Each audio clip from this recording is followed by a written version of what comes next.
Oh, c'est comme ça que tu acclames le Seigneur. C'est vraiment comme ça que tu acclames le roi des rois. C'est lui qui te donne le souffle de vie. C'est lui qui te donne l'être et le mouvement. Tu as consommé janvier et février et devant toi. Celui qui t'a aidé en janvier entre en février avec toi. Il va te faire traverser février en vitesse. La gloire est à lui, l'honneur est à lui, la magnificence est à lui. Alléluia. Veuillez vous asseoir, que Dieu vous bénisse. Nous sommes dans la joie de nous retrouver encore une fois de plus pour consommer février 2023 en bonne et due forme. Et tu vas consommer ça en bonne et due forme. Parce que février, c'est un mois de déclenchement de bénédictions. Je dis bien déclenchement de bénédictions. Pourquoi? Pourquoi je dis ça? Parce que l'enfant que tu auras cette année doit commencer en février. Amen. Comment vous me regardez comme ça? Je ne parle pas à vous tous, je parle à la personne concernée. Donc c'est un mois où Dieu vous a dit l'année passée, je viendrai l'année prochaine chez toi et tu verras ce qui va se passer.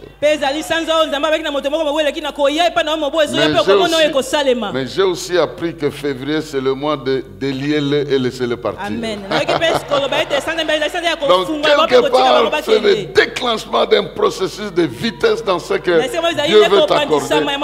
Dans la réalisation de ses œuvres, il en sera ainsi. Et toi, tu dis 3 fois Amen. Alors aujourd'hui, nous nous posons la question, comment réaliser les œuvres de Dieu qui sont au-delà de notre imagination.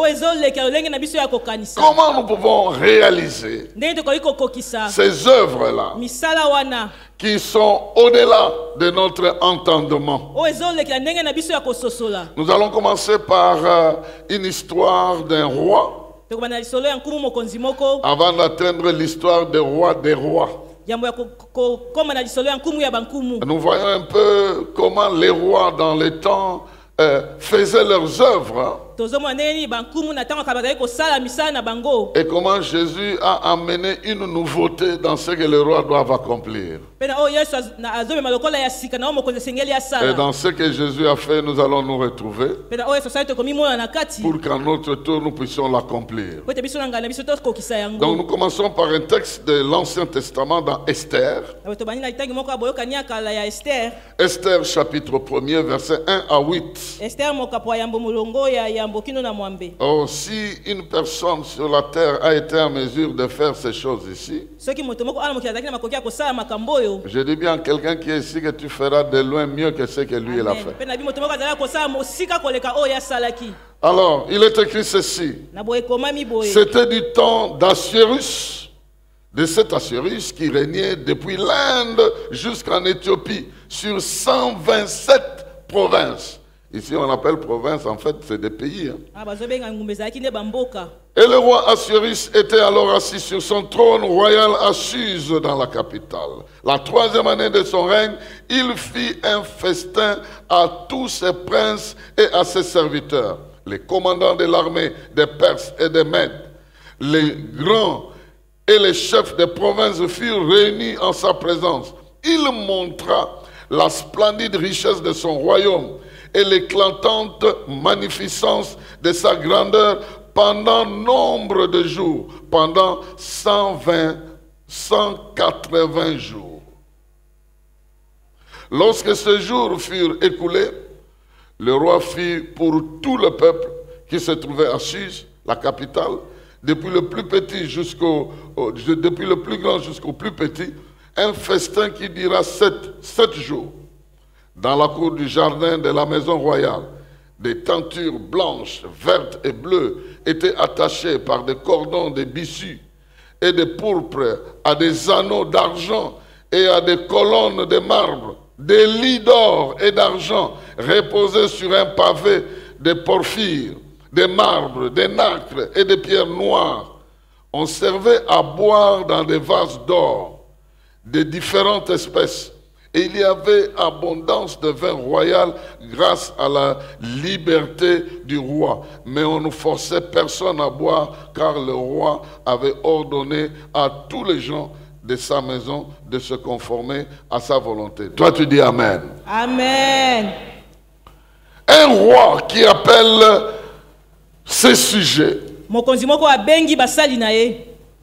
il passe 180 jours à contempler ses richesses. Je dis bien, c'est pas moi qui dis, c'est la Bible dit. Ils étaient là, il leur a démontré sa richesse et ça a pris 180 jours pour montrer les richesses.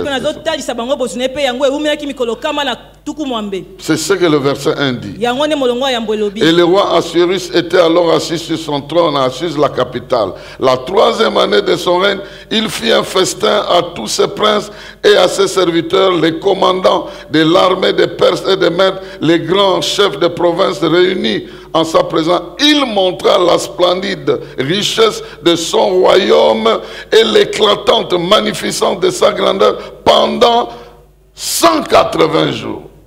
Vous imaginez, pendant 180 jours, vous mangez, vous vivez, et puis vous contemplez les richesses du roi. Et puis comme cela ne suffisait pas, après ces 180 jours, où tous les princes, en réalité c'était comme des présidents de différents pays étaient là. Maintenant il appelle tout le monde qui était à la capitale. Imaginez-vous, les gens sont venus de partout, maintenant on appelle la population de Kinshasa. Ils pouvaient entrer dans la cour du roi, chacun mangeant, buvant comme il veut. Oh, les Quinois. Oh mon Dieu, si c'était les Quinois, ils allaient emporter les vases d'or. Ils n'allaient pas seulement boire du vin, ils allaient aussi boire les verres, ils allaient boire les gobelets. Tout ça, ils allaient avaler ça et sortir avec. Je me demande même s'il n'y a pas des gens qui pouvaient sortir avec des lits.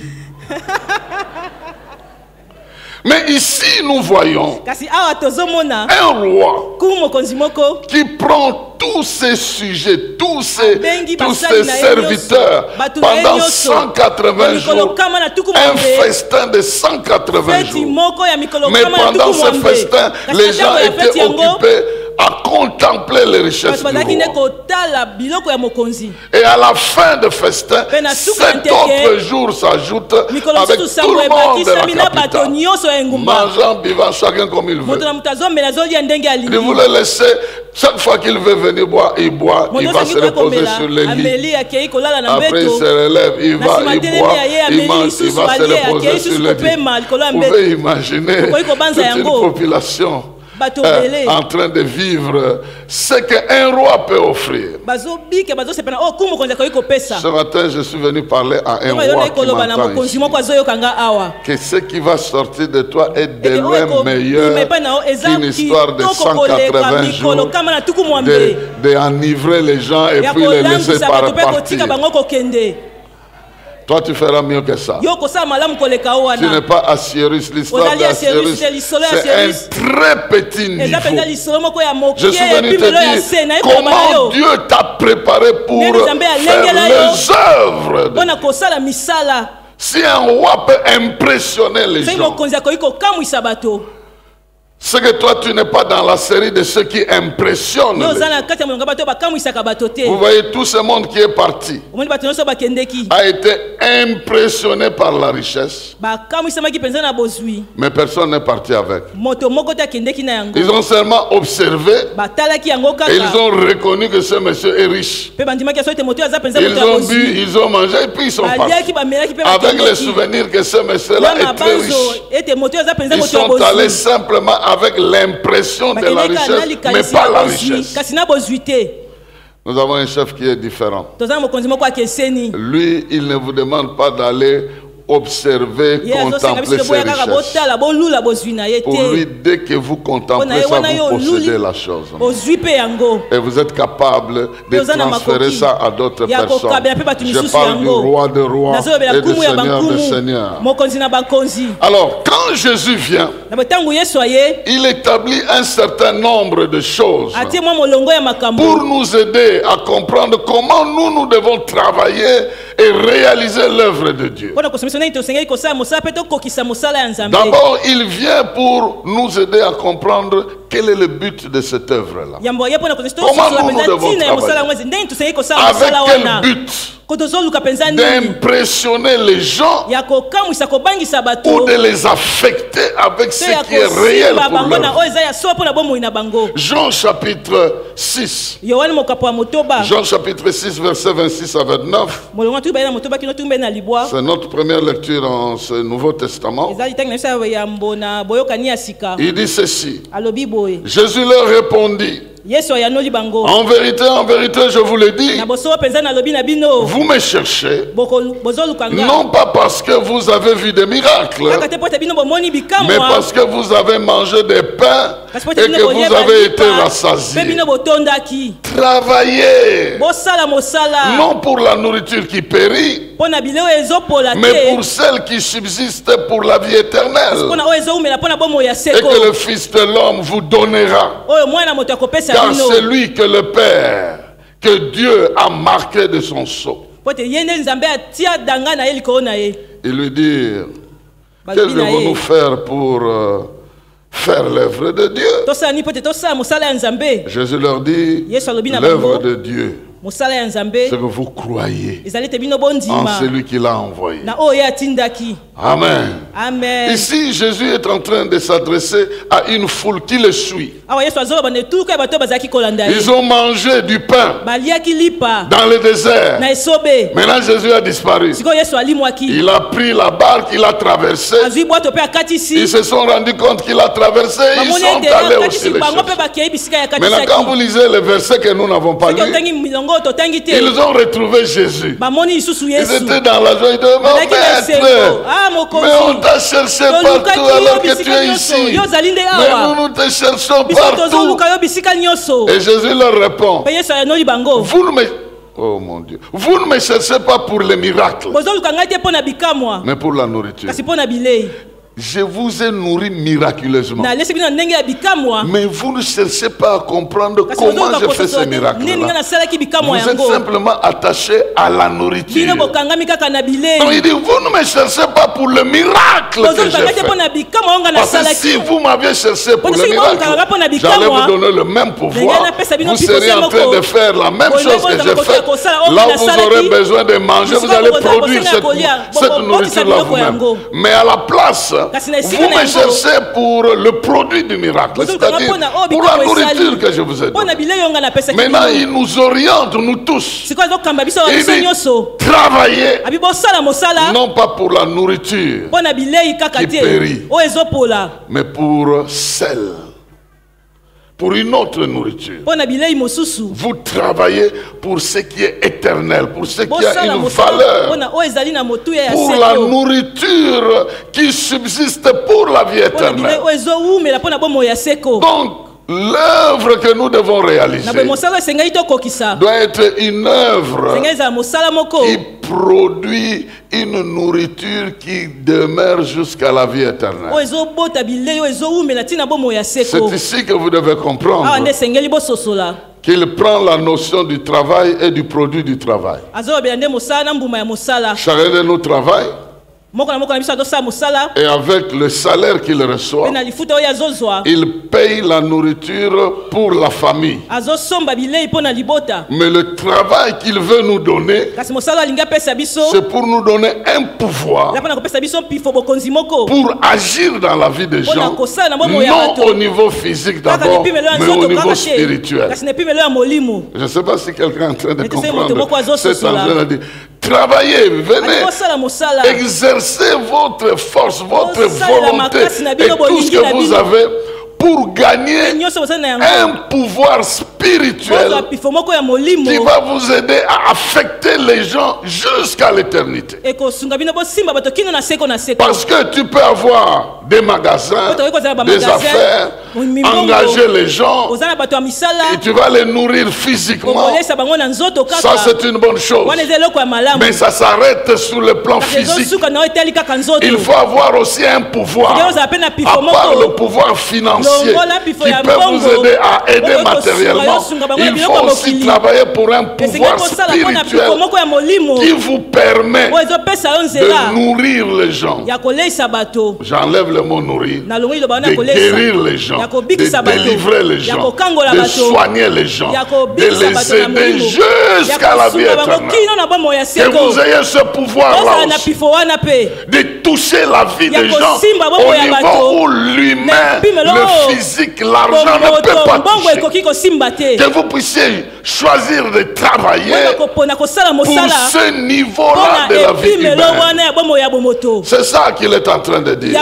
Il est en train de nous placer au-dessus du travail physique pour que nous puissions aussi chercher à avoir ce pouvoir-là qui peut nous permettre de nourrir les gens au niveau spirituel.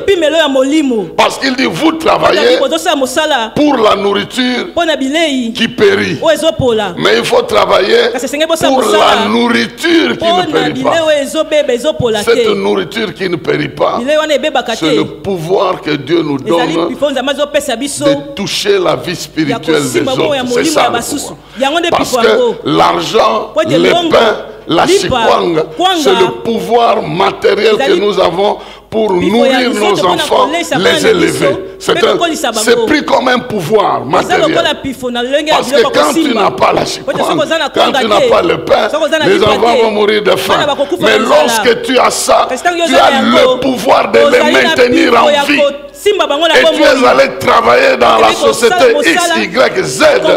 Tu as reçu ce pouvoir-là de nourrir les enfants. Mais lorsque tu travailles dans l'œuvre de Dieu, tu auras un pouvoir d'affecter les gens au niveau spirituel de leur vie. Voilà l'objectif. Donc si tu te mets ça déjà comme objectif, maintenant il va à l'étape suivante. Il répond à la question, comment ça se passe alors? Alors, l'œuvre de Dieu, comment alors on doit le faire? Et Jésus donne la première réponse. Il dit, l'œuvre de Dieu, c'est de croire en Jésus-Christ. La première chose que tu as fait, comme quelqu'un qui est engagé dans une société qui reçoit le salaire et matériellement peut aider sa famille, la première chose que tu dois faire, c'est de croire en moi. C'est de croire en Jésus. Parce que c'est lui que le Père a oint pour aider tous ceux qui veulent travailler à ce niveau-là de l'œuvre de Dieu. Et c'est ici que ça devient très important, bien-aimés dans le Seigneur. Nous avons déjà cru en Jésus pour être sauvés. Mais ici, il est en train de nous amener à un autre niveau.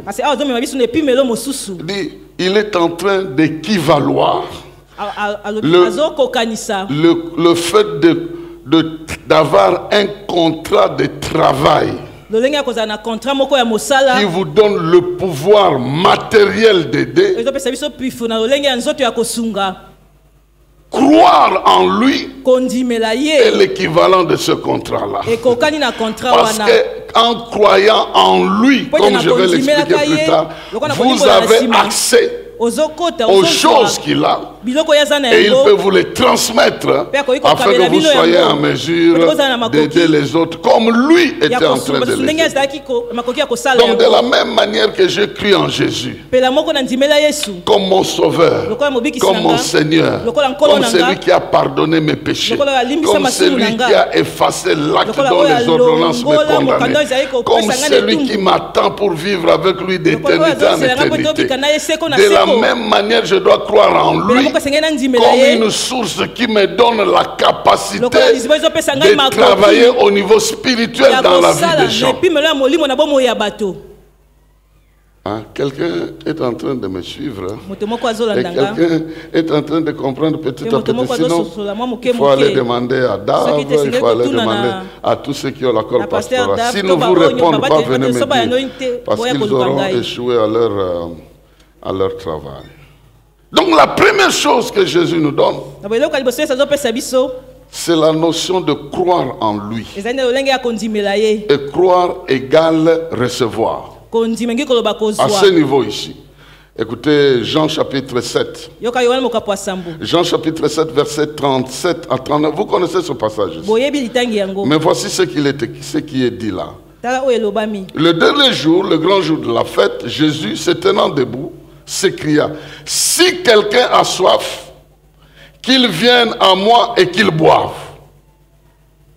Maintenant, il explique sikoyo azolimbola comment on peut boire. ndenge tokoki komela Celui qui croit en moi, oyo azondimela nga donc c'est celui qui a bu. ezali oyo ameli Celui qui croit en moi, Oiseau dit des Manga. fleuves d'eau vive couleront de son sein, bibale ya comme dit mai yango mo l'Écriture. ekobima kati na ye Donc, si quelqu'un a soif, soki moto moko aza na posa ya mai qu'il vienne, aya qu'il boive. amela Lorsque vous buvez, ntango yo il y a ozomela une quantité de ce qui était dans la bouteille qui entre chez ezali vous. na oyo ezalaki na kati ya molonge ekoti na Donc kati ya le nzoto na fait yo de boire, Na lolenge ya c'est le komela fait de transférer ce qui est dans un récipient vers chez vous. ezali na kolongo eza na kopo moko Et ekoti yango Jésus epai dit, na yo quand vous croyez en lui, abi ntango vous lui bondimeli ye faites confiance, ozotiela ye motema vous êtes équivalent de celui qui boit. okokani na oyo azomela Donc vous êtes comme quelqu'un qui boit. oza lokola moto oyo azomela Quand vous croyez que Jésus est capable de vous oindre pour guérir les malades, en fait, vous transférez le pouvoir de Jésus dans votre propre vie. Quand vous croyez qu'il est capable de vous oindre pour un service particulier, votre manière de croire vous permet de recevoir un transfert de Jésus-Christ vers votre vie. C'est ce qu'il veut dire ici. yango nde elingi Et la koloba Bible explique qu'il dit ça biblia ezolimo ete alobi yango parce que le Saint-Esprit po ete molimo mosantu n'était pas encore venu, Nano mais il ayaki savait te. que lorsque l'Esprit Asayebaki te ntango viendra, molimo akoya. quiconque croit moto nyonso akondima verra l'Esprit lui transmettre akomona l'objet de molimo sa foi. kopesa ye oyo kondima na ye ezosenga C'est pourquoi quiconque croit que yango na moto ses enfants azondima ne ete mourront jamais bana ye de faim, bakokufaka te na vont nzala terminer leurs études Bakosilisa malgré bakelasi tout et na tout. bango. Il va puiser les ressources qui sont en Akotoka Jésus babozwi eza kati na Yesu. en fonction de ce qu'il croit là. Kolandisama Et oyo ça sera akondima. une réalité dans Mpe kozala sa makambo vie. ya kobika na bomoi na ye. Ce dont vous avez Na besoin, oyo oza na yango bosenga si vous vous permettez de croire que Parce que Jésus le est capable de vous faire ça, vous recevez ça ozozwa yango par la voix du na Saint-Esprit. nzela ya molimo mosantu C'est pourquoi le monsieur qui avait un enfant moto azalaki malade, na mwana moko azali kobela qui était en train de discuter avec Jésus, azali kosolola na Yesu en lui disant, j'ai demandé à tes serviteurs et non pas plus. Si babisa toi tu bakokaki peux, te soki yo okoki Jésus a compris qu'il ne croyait pas soki en ezali lui. kondima te Il dit, si je peux, Soki mais tout nakoki. est possible à nyonso celui ekoki qui kosalema croit. na moto oyo azondima Parce que si tu crois, po ete soki ça ozondima devient possible pour toi. komi oyo ezosalema mpo na Je suis yo en train de pousser à quelqu'un azotindika de moto commencer moko à croire. abanda kondima Dès que tu as un besoin, tu crois que Jésus peut régler ça. Tu as un besoin quelconque, tu crois que Jésus peut régler ça. Tu es malade ici, tu crois que Jésus peut régler. Demain tu tombes malade, tu crois qu'il peut régler. Le lendemain tu crois qu'il peut régler. Le surlendemain tu as un problème d'argent, tu crois qu'il peut régler. Et lorsque tu vis de cette manière-là, le Saint-Esprit molimo te mosantu rendra spirituellement capable na de molimo kopesa recevoir yo la makoki ya force qu'il kopesa yo faut makasi oyo esengeli pour que physiquement po ce ete na que tu as nzoto reçu boye oyo spirituellement ozwaki na devienne molimo possible. oyeba makambo okoki kosalema Donc, l'œuvre de Dieu na boye mosala ya nzambe se situe dans le fait que nous devons avoir le pouvoir spirituel eza na lolenge tokoki kozala na pifo ya pour molimo affecter la vie des gens spirituellement. mpona kosimba bomoi ya bato na oyo etali Et cette molimo œuvre-là commence mpe mosala yango ezobanda par le fait de croire que Jésus est capable na lolenge kondima ete yesu aza na makoki de donner dans ma vie ce dont j'ai besoin. ya kopesa nga oyo naza na yango De la bosenga même manière que ce monsieur lolenge se moko moto Assyrus, wana asirus il a gardé les gens pendant abombaki 180 bato jours de mikolo kama na festin. tuku mwambe ya feti Chacun qui était là savait que le roi est capable de me nourrir. Il allait boire, il allait manger. Pourquoi? Parce que le roi avait démontré qu'il était capable de ça. Si ça n'était pas le cas, la fête n'allait pas durer 180 jours. Nous avons des fêtes ici qui sont censées durer des heures. Mais dès que la nourriture se termine, les gens partent. Il ne reste qu'un peu de musique. Mais la nourriture est déjà finie. Il y a des gens qui dansent affamés et même sont fâchés parce qu'ils n'ont pas suffisamment mangé. Surtout les retardataires. Quoi? Ce que je dis, c'est pas vrai? Amen. Vous n'êtes pas allé dans des fêtes où les gens dansent fâchés et disent, tu veux dire comment dire, et puis il est même en train de minimiser ce qu'il venait de manger. Vous avez quand même bien mangé à cette fête. Maintenant, nous avons des fêtes qui se terminent en queue de poisson. Parce que la provision disparaît. Il y a même des aventuriers qui mangent plusieurs fois pour eux-mêmes. Si vous étiez en mesure de surveiller les sorties des fêtes, vous verrez des gens avec des goubelets, avec des morceaux de viande, pour essayer de récupérer à la maison parce que ça fait l'extension de la fête. Dans nos fêtes, les gens rentrent avec des butins, comme s'ils sont allés dans la guerre. Bon, si je dis ce qui n'est pas vrai, en tout cas, enlevez ça de votre tête. Mais moi, je sais ce que je dis. J'ai même vu dans un avion une Chinoise en train de cacher une fourchette. On a mangé, elle me regarde. Moi, je fais semblant. Elle prend la fourchette, elle veut mettre dans le sac. Moi, je l'arrête. Je dis, retourne ça ici. Authentique, hein? Ouais. Je l'ai bloqué, je dis, retourne ça dans la sac. Elle m'a regardé. Et puis moi aussi, je l'ai regardé. Quand j'ai tourné la tête, elle a mis dans le sac. Bon, dans le sac, moi, je ne pouvais plus. Mais je l'ai regardé et dit, avec l'air de dire, même la fourchette, je suis en train de voler la fourchette dans un... écoutez, bon, ce n'était pas usage unique, hein. Je crois que c'est des trucs qu'ils remettent alors. C'était même bien qu'elle parte avec. Comme ça, peut-être on n'allait plus relaver ça pour que quelqu'un d'autre utilise. Mais ce qui est important, c'est de comprendre l'image d'un roi qui est capable de nourrir les gens selon ses capacités. Mais nous avons ici Jésus, qui est la source intarissable de la bonté, de la guérison, de la force, de la délivrance, de tout ce qu'il faut. Et chaque fois que tu iras, tu recevras. Si tu as besoin de pardon, autant de fois il te pardonnera. Si tu as besoin de guérison, autant de fois il te guérira. Si tu as besoin de manger, autant de fois il te nourrira. Si tu as besoin de révélation, autant de fois il te révélera. Si tu as besoin de liberté, autant de fois il te libérera. Il est en permanence une source qui ne tarit jamais. Et ce qu'il offre, il offre à quelqu'un qui soit capable d'offrir à quelqu'un d'autre. Le vin de chez Assyrus se termine dans ton ventre. Et puis ça va dans des lieux perdus. Mais le vin que Christ accorde par le Saint-Esprit te permet de bénir d'autres personnes que tu trouveras en cours de route. Et c'est en ce moment-là que nous comprenons que le premier niveau de l'œuvre de Dieu, c'est de croire en Christ. Lorsque tu crois en lui, tu es branché. Et chaque fois que tu confesses quelque chose, tu recevras de lui ce que tu crois qu'il est capable de faire pour ta vie. La deuxième chose qu'il est important de faire, la Bible dit, c'est de produire ou de manifester l'œuvre que nous avons cru que Christ peut faire dans notre vie. Communiquer à notre tour ce que nous avons reçu. J'aimerais qu'on aille dans Jean chapitre 9, un texte que nous connaissons bien. Jean chapitre 9, versets 1 à 7. Il est écrit ceci. Jésus vit en passant un homme aveugle de naissance.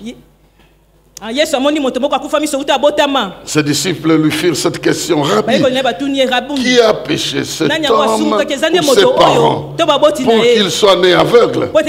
Jésus répondit, ce n'est pas que lui ou ses parents aient péché, mais c'est afin que les œuvres de Dieu soient manifestées en lui. Il faut que je fasse, tandis qu'il est jour, les œuvres de celui qui m'a envoyé. La nuit vient où personne ne peut travailler. Pendant que je suis dans le monde, je suis la lumière du monde. Ici, Jésus est en train d'expliquer devant un cas que tout le monde peut juger. Lui, il dit, celui qui fait l'œuvre de Dieu trouve dans ce genre de cas l'opportunité pour manifester l'œuvre de Dieu dans la vie de la personne. Et c'est ici que nous devons comprendre, bien-aimés, dans le Seigneur, que notre manière de faire l'œuvre de Dieu, c'est de prendre conscience que là où il y a un problème que Dieu peut résoudre, nous devons le résoudre. Là où il y a un problème que les hommes ne peuvent pas résoudre, nous devons chercher à ce que l'œuvre de Dieu se produise dans la vie de la personne.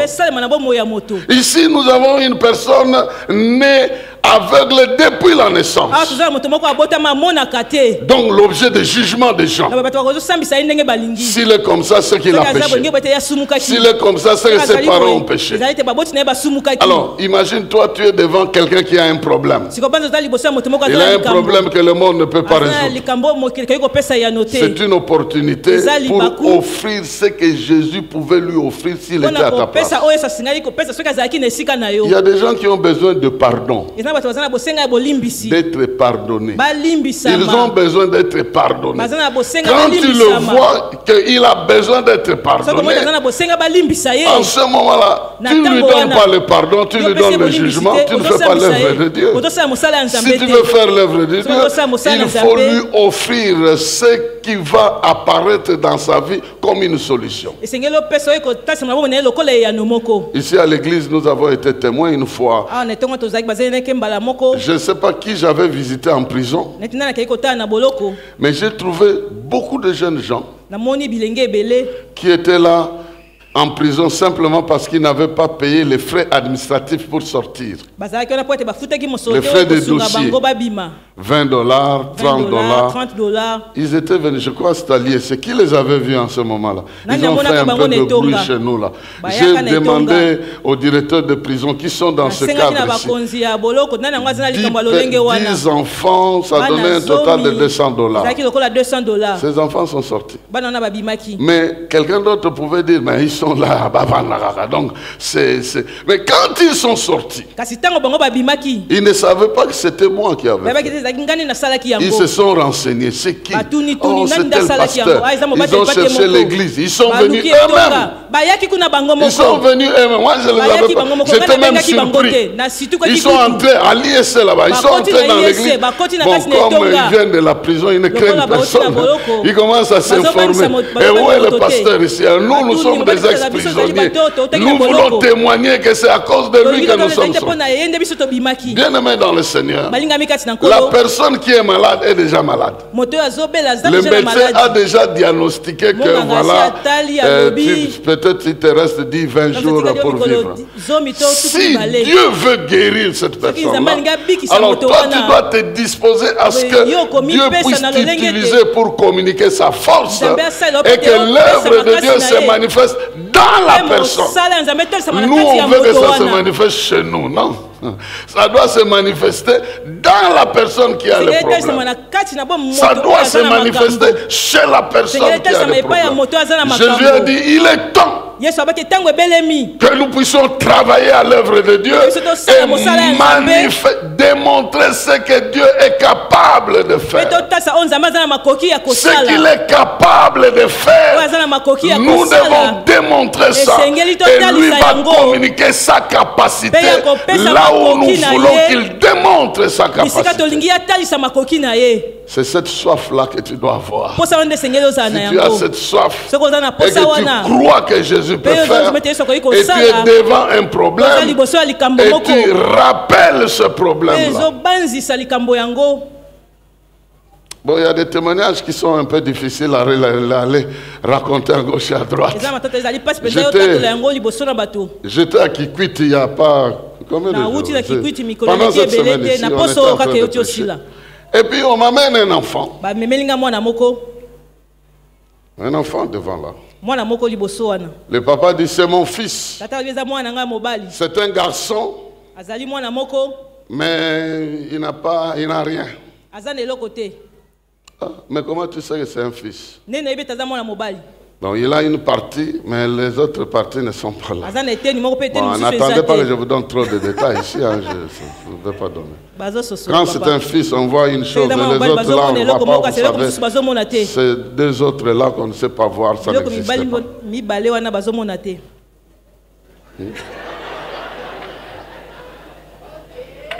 Bien, je l'ai béni. Je dis, vous ne ferez pas le constat ici. Allez à la maison. Appelez-moi demain. Ils m'ont appelé, non, c'est sorti. C'est sorti, c'était où?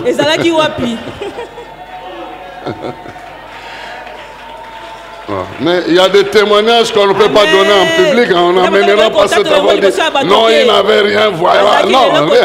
Vous savez seulement que c'était comme ça et puis c'est passé. Mais ce que j'étais en train de dire, c'est que votre problème dans votre vie attire l'œuvre de Dieu. Votre difficulté attire l'œuvre de Dieu.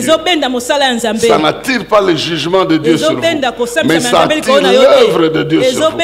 Et si vous êtes serviteur de Dieu, vous savez que là où il y a un problème, au lieu de le juger, il faut plutôt amener l'œuvre de Dieu. Et cette œuvre, c'est de délivrer, c'est de pardonner, c'est de libérer, c'est de restaurer la vie. Et je déclare que ce mois de février est un mois de déclenchement, de départ d'une œuvre de Dieu dans ta vie qui va avoir son temps de départ, de décollage. Et les autres mois verront que ta situation s'améliore de plus en plus. La pauvreté sait qu'elle a déjà plié bagage et que ce mois elle doit s'en aller. Parce que la bénédiction de Dieu doit prendre place à ta vie et commencer à pousser petit à petit. La maladie sait qu'elle doit quitter ton corps. Et le Saint-Esprit sait que c'est le temps de te fournir la force. Alors dans ta tête, tu dois te mettre en tête que c'est l'œuvre de Dieu qui va se réaliser dans ma vie, pas l'œuvre des hommes. Et l'œuvre de Dieu, c'est pour me donner la vie. L'œuvre de Dieu, c'est pour me donner la force. Il a dit travailler, pas pour la nourriture qui périt, mais pour la nourriture qui conduit jusqu'à la vie éternelle. Et parmi ces nourritures-là, il y a la puissance d'être guéri, de garder ta santé, il y a la puissance d'être béni et de travailler pour ta bénédiction. Il y a la puissance d'être libre, libéré et être en mesure de faire ce que Dieu a prévu pour toi. Et tout ça vient de Jésus-Christ. Tout ça vient de Jésus-Christ. Je l'entends dire libérez-les et laissez-les partir. Février est en train d'entendre qu'on doit te libérer. Tu as tellement beaucoup de projets bloqués que Février entend libérez-les. Au nom de il y a des choses bloquées qui vont se libérer. Parce que le mois de janvier, c'était le mois où il fallait écraser l'adversaire. Et le mois de février, tu es libre. Tu vas avancer. Et je sais, les gens disent toujours ça. C'est quand la chose se réalise. Une soeur m'a appelé et dit, mais je vais entrer dans l'avion. Je vais quand même entrer dans l'avion. Elle dit, où est le problème? Et j'avais jamais imaginé ça. dit, ah, mais nous sommes dans le monde, vraiment. Même des choses qui ne signifient rien pour les uns, c'est vraiment extraordinaire pour les autres. Mais qu'est-ce que vous voulez? Pour lui monter dans l'avion et arriver jusqu'à Matadi. Wow. C'est extraordinaire. Et quand elle descend à Matadi, papa, Tokiti, Tokiti Pepo. Je dis, bon, comme Matadi, hey, comme Matadi. Alléluia. Vous voulez qu'on dise pas amen? Bon, alléluia, on est amouqués.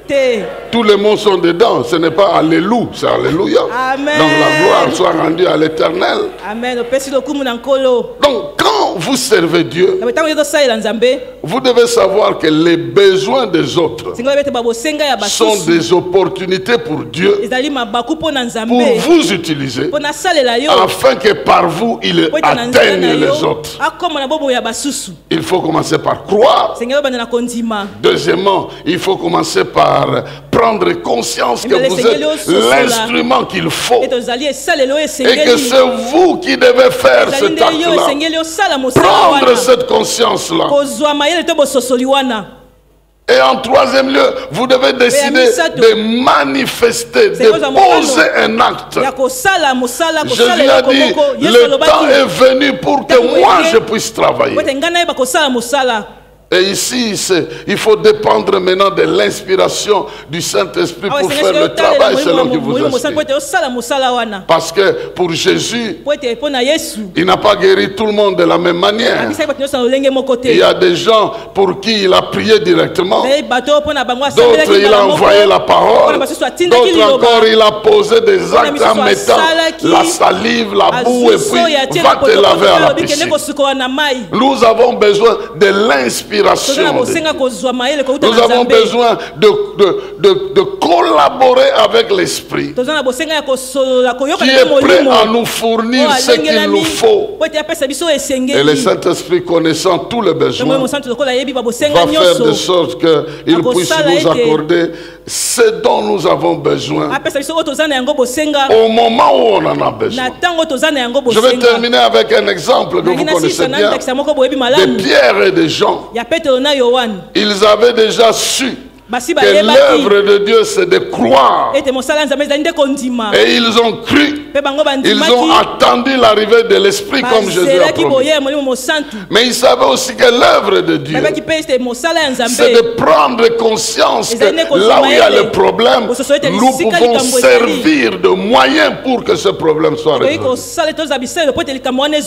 Et c'est de se disposer auprès du Seigneur pour cette chose-là. Quand on a pris conscience, en ce moment-là, on doit décider de manifester l'autorité de Dieu là où il faut manifester. Et la dernière étape, il savait qu'il fallait maintenant discerner le temps qu'il faut. Ils allaient au temple tous les jours. Mais à cette occasion-là, ils ont cru que c'était maintenant le temps de libérer ce qui était en eux. Nous n'avons ni or ni argent. Mais ce que nous avons, nous te donnons. Quand je suis allé, nous sommes allés à Kikwit ici. Vous voyez les pasteurs venir après le service. Nous n'avons ni or ni argent. Nous avons les mikungu que nous envoyons en Mali.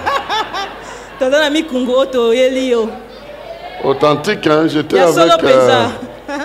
avec comment ma fille ici, Dorali et Jean Bosco. Ils ont entendu ça. Pasteur, nous n'avons ni or ni argent. Et quand on ouvrait, c'est les maïebo, c'est les mikungu. Bon, ils n'ont ni or ni argent. Ce qu'ils envoient, ils envoient ça, ils donnent. Mais toi, tu as quelque chose. Amen. Tu as quelque chose de spirituel.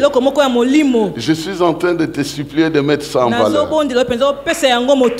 D'abord au niveau de ton foyer. Et puis au niveau de ton environnement, il y a des problèmes. En commençant dans ta propre vie.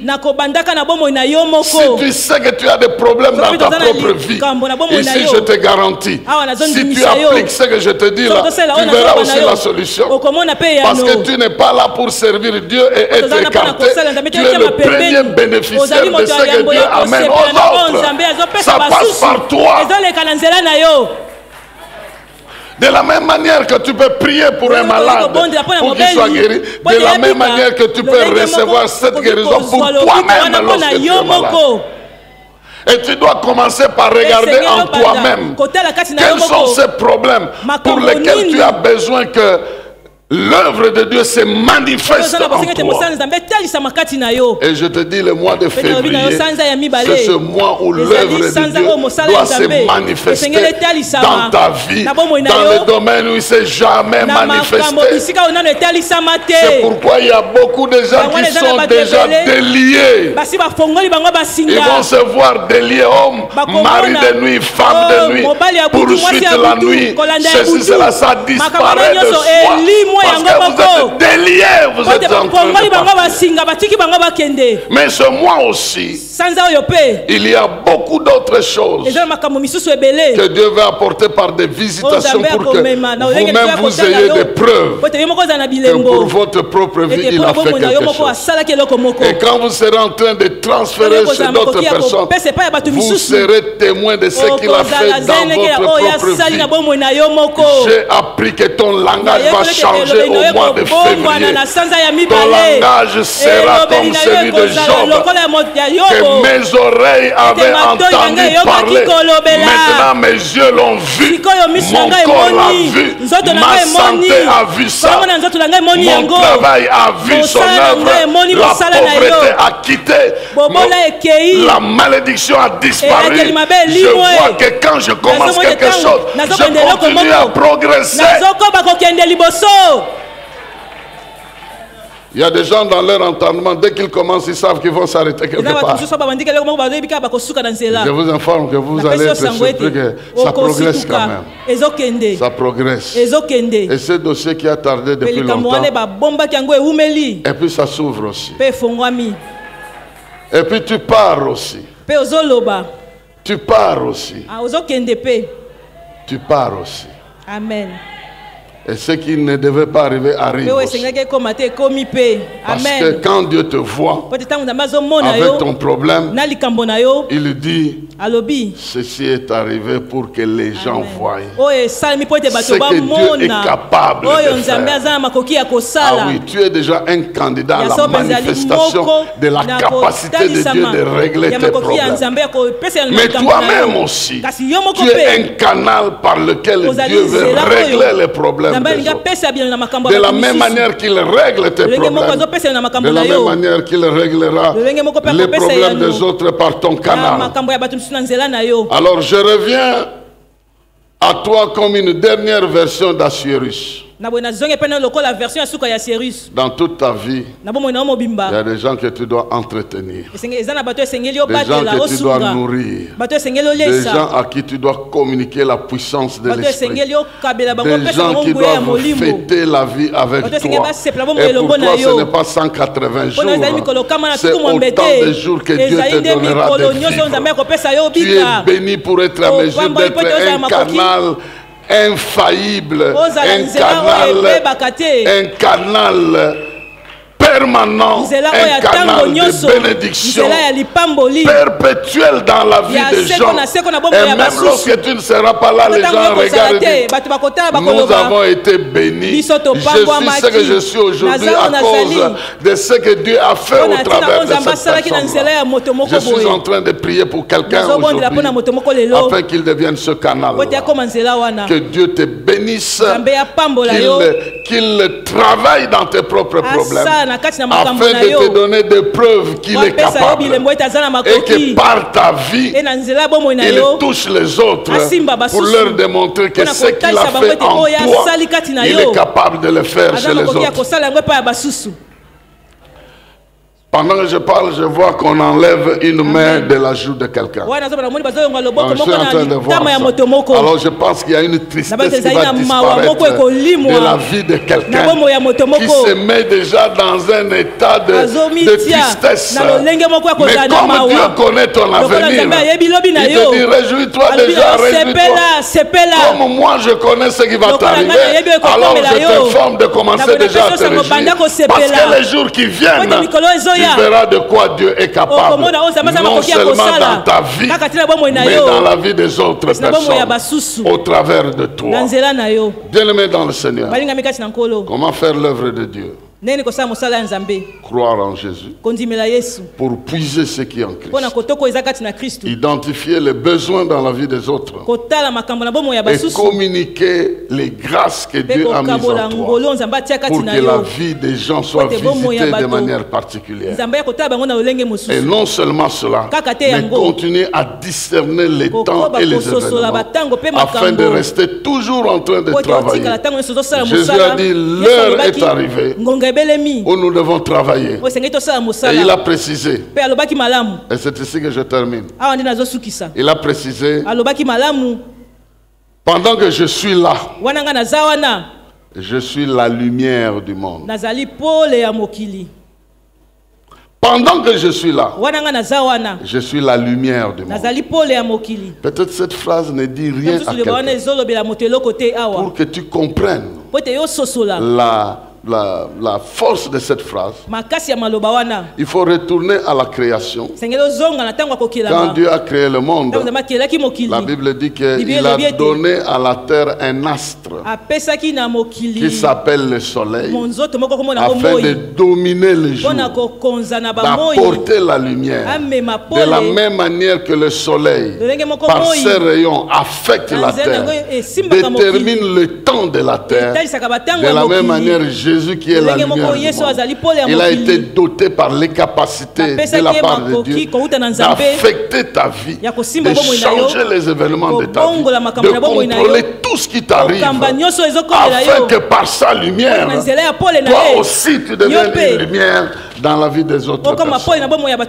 De la même manière que j'admire le soleil, quand il brille, les ténèbres disparaissent. De la même manière, quand je crois en Jésus, la lumière de Christ apparaît en moi et les ténèbres disparaissent.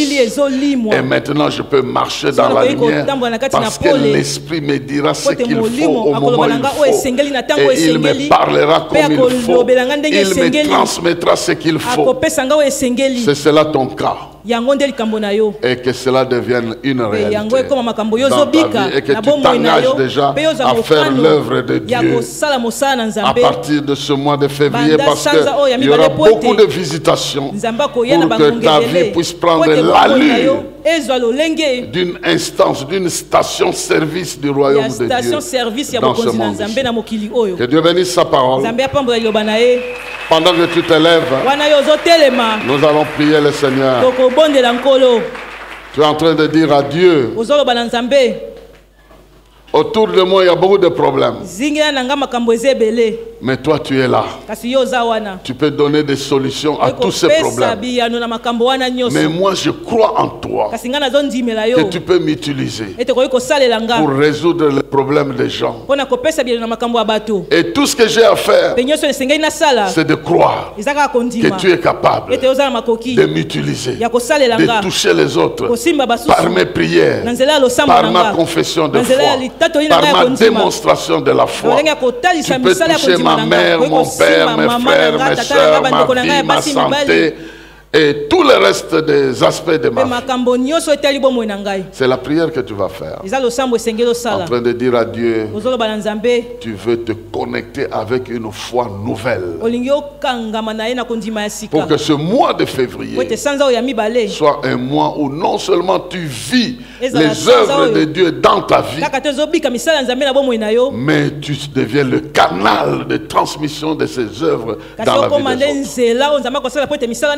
Est-ce que tu peux lever tes mains? Père Tout-Puissant, Nous voulons te dire merci pour l'occasion que tu nous as accordée de nous tenir devant toi et de proclamer que tu es notre roi et qu'à ton image nous pouvons aussi te servir sur cette terre. Mais nous dépendons de toi et nous savons que tu as des richesses inimaginables, inépuisables. L'éternité ne suffira pas pour que nous contemplions la magnificence de ta gloire. Il y a des rois dont la magnificence est limitée à 180 jours. Au-delà de 180 jours, les gens étaient obligés de voir ce qu'ils avaient déjà vu. Mais avec toi, nous apprenons chaque jour. D'éternité en éternité, tu es Dieu. Tu peux nous étonner toute notre vie durant. Voilà pourquoi je t'invoque dans la vie de mes frères et de mes sœurs, afin que pendant ce mois, le Saint-Esprit qui nous a été envoyé puisse manifester ta gloire dans la transmission de ceux dont nous avons besoin, dans le transfert de ceux dont nous avons besoin, pratiquement en ce mois ici, pour que ce qui commence, pour que ce que je dois avoir, je puisse l'avoir. Et en vertu du pouvoir que tu m'as donné, je proclame dans la vie de mon frère et la vie de ma soeur que ce mois de février, ce que tu dois avoir, tu l'auras. Ce que tu dois toucher, tu toucheras. Ce que tu dois voir, tu verras. Ce que tu dois posséder, tu posséderas. La dimension de la liberté que tu dois expérimenter sera tienne en ce moment. Oh, ce qui doit commencer dans ta vie commencera. Ce qui doit grandir, grandira. Ce qui doit s'affermir, s'affermira. Ce qui doit démarrer, démarrera. Au nom de Jésus-Christ, notre Seigneur et Sauveur. Mais par-dessus tout, pendant que tes mains sont levées, cher Saint-Esprit, regarde mon frère, regarde ma soeur. Je t'ai vu enlever la main de la joue de quelqu'un. Veux-tu, Seigneur, pendant ce temps, communiquer l'assurance dans un cœur qui était désespéré. Communiquer la force dans un cœur qui était affaibli. Communiquer la puissance dans un corps qui était attaqué. La résistance à un corps qui est devant des épreuves. Je te le demande. Et je reçois cela. Et je proclame dans la vie de mon frère et ma soeur qu'il en sera ainsi. Toi qui as déclaré que tu ne nous abandonneras jamais, que tu ne nous délaisseras jamais, qu'à ton nom soit gloire, honneur et puissance pour des siècles et des siècles. Amen. Que Dieu vous bénisse.